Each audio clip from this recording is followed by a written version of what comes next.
Ayan, alright guys, sa mapagpalang araw sa inyong lahat, meron tayong isang reaction video dito kay Rob Trip Reacts.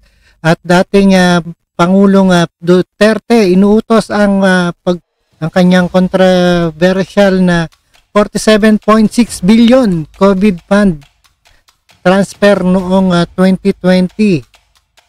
Sabi ni Duque. At mulang naungkat ang pagdinig sa Kamara na paglipat ng bilyong-bilyong piso pondo ng Department of Health sa kasagsagan ng COVID-19 pandemic noong 2020.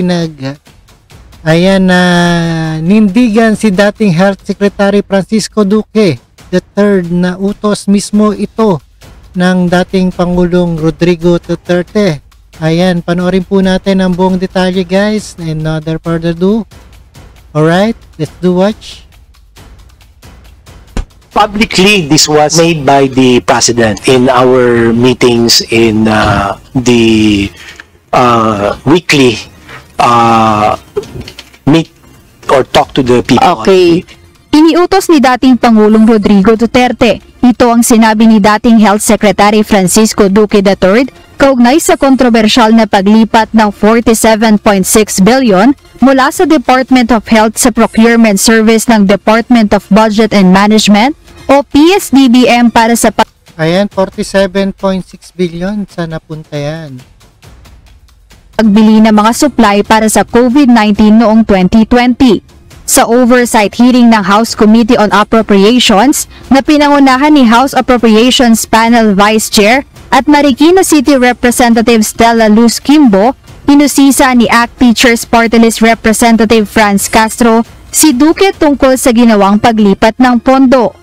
So, clear po yun, no? 47.6 billion to be transferred to PSDBM. Publicly announced by the former President Duterte na maitransfer yan.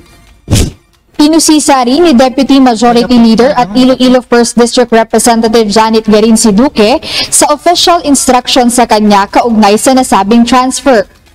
So I think, Honorable Franz Castro, the answer of Secretary Duque was in a public address of the President, of the former President.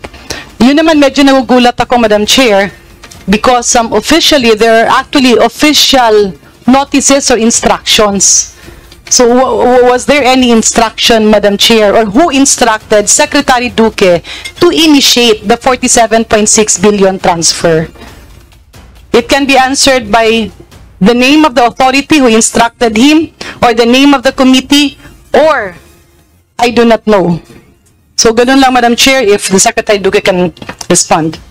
Nanindigan naman si Duque sa kanyang pahayag at sinabing nasa kapangyarihan niya ang pagpapahintulot ng fund transfer.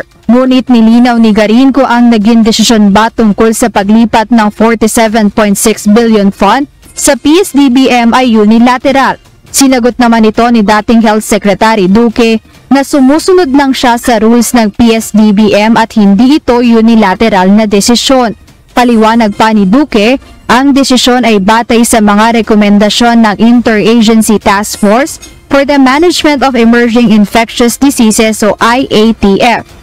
So, Madam Chair, we wanted just to make sure, Madam Chairperson, that the lives of our people are protected and that the risks are mitigated from our people, possibly then at the height of the pandemic that nobody knew about, that would have resulted in the millions So, Madam of Chair, infection and countless deaths of our healthcare workers. Dagdag na tanong ni Garin kung dokumentado ang naturang rekomendasyon, ngunit hindi nagbigay ng kategorikal na sagot si Duque. Jed Neresina, BNTV News and Rescue. Diyos ng aming sandigan, serbisyo. Dito kay Rob Trip, dating Pangulong Duterte, inuutos ang controversial na 47.5 billion COVID fund transfer noong 2020.